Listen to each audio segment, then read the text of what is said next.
वलसाड़ जिले के राबड़ा गांव में माँ विश्वम्भरी तीर्थ यात्रा गांव में मंदिर आया है।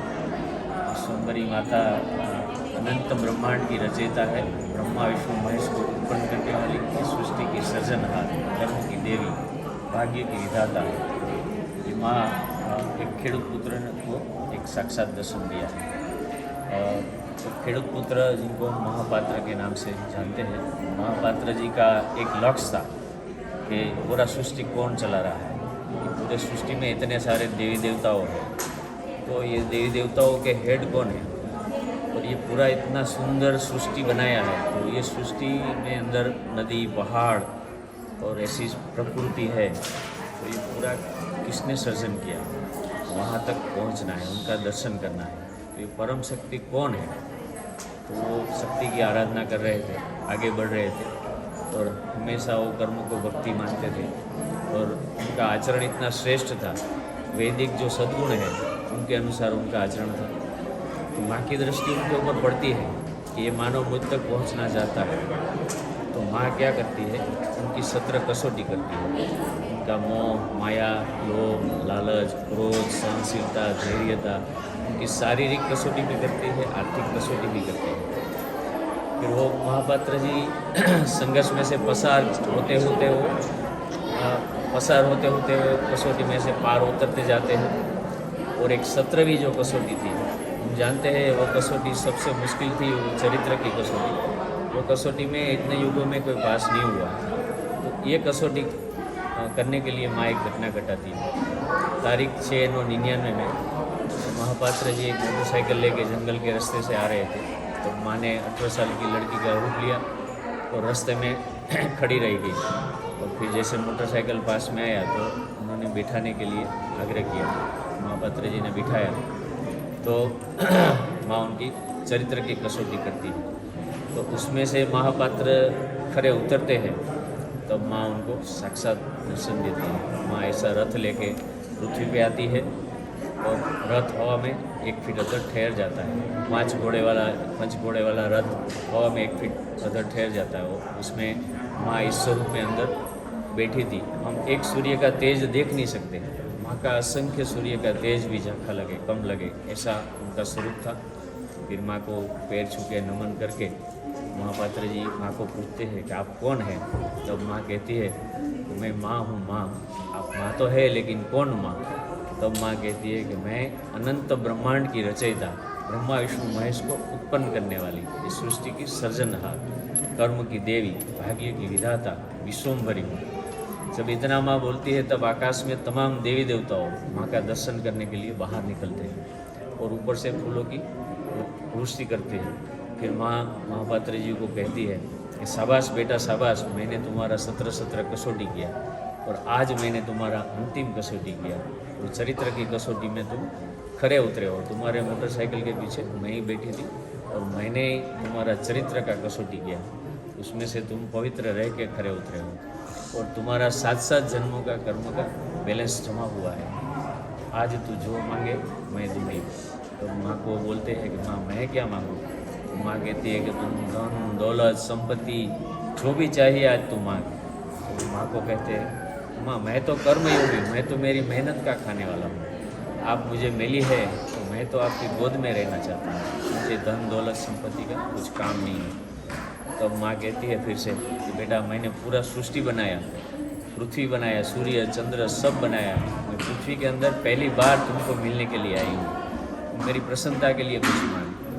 तब महापात्र जी कहते हैं कि माँ आप बहुत कह रही है, तो मुझे केवल इतना दो कि मैं एक सर्वश्रेष्ठ मानव बनूं। तब माँ कहती है कि बेटा तू सर्वश्रेष्ठ मानव तो है, तो एक महापात्र है। मैं पृथ्वी के अंदर पहली बार आई हूँ, तो मेरी प्रसन्नता के लिए और कुछ मांग। तब माँ को कहते हैं कि आप माँ देना चाहती है तो मुझे ये विश्व का कल्याण दीजिए। ये विश्व का कल्याण कैसे हो, आज का मनुष्य आदि व्याधि उपाधि में घिरा हुआ है, तो आप मुझे रास्ता दिखाइए कि मैं उनको उसमें से बाहर निकाल सकूं। तब माँ कहती है कि बेटा तुम हर एक मनुष्य को मेरा एक संदेश पहुंचाओ कि अंधश्रद्धा छोड़ के घर की ओर वापस लौटे और घर को ही मंदिर बनाए। तुम उनको कहीं भटकने की ज़रूरत नहीं है।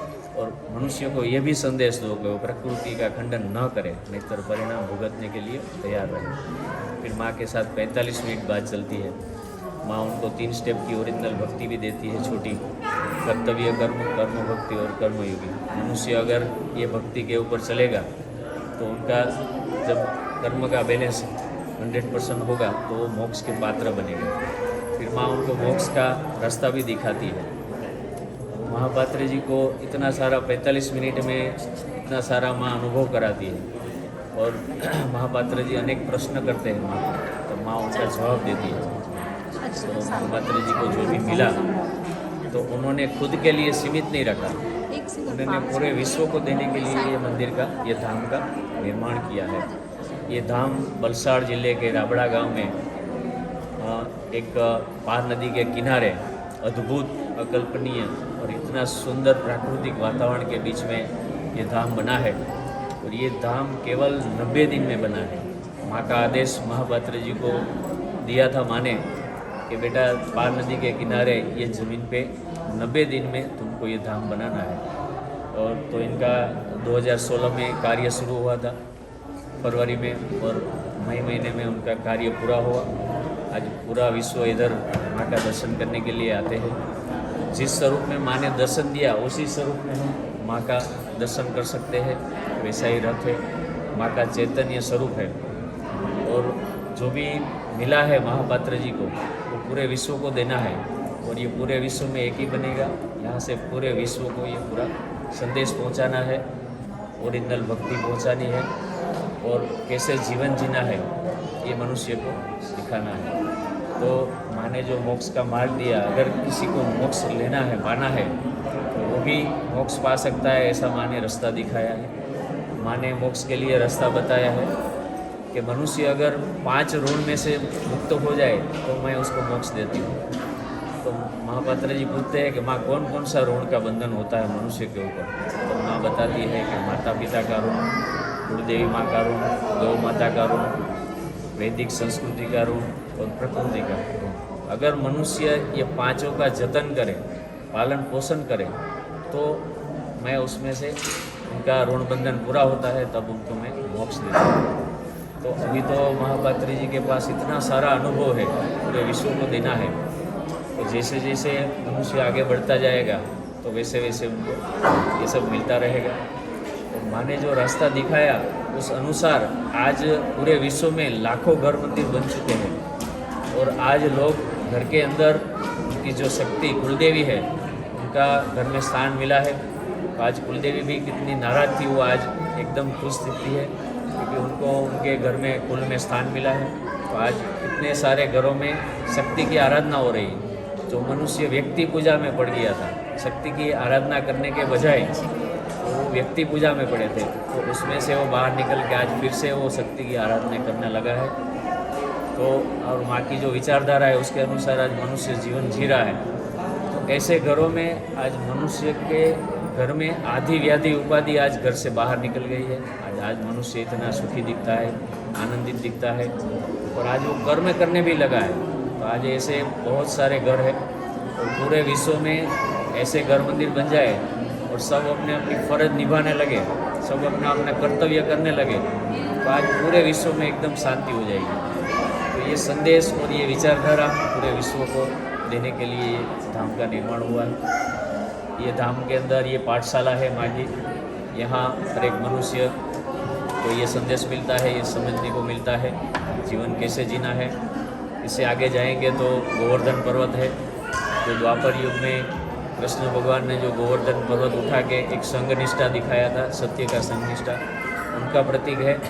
इनसे आगे जाएंगे तो एक गिर गाय की आदर्श गौशाला है। हम पहले के ज़माने में हम घर पे गिर गाय की घर में हम गाय को रखते थे, उनका पालन करते थे। तो आज के ज़माने में हम गाय को भूल गए हैं। तो ये संस्कृति वापस अपने को सबको सिखाना है।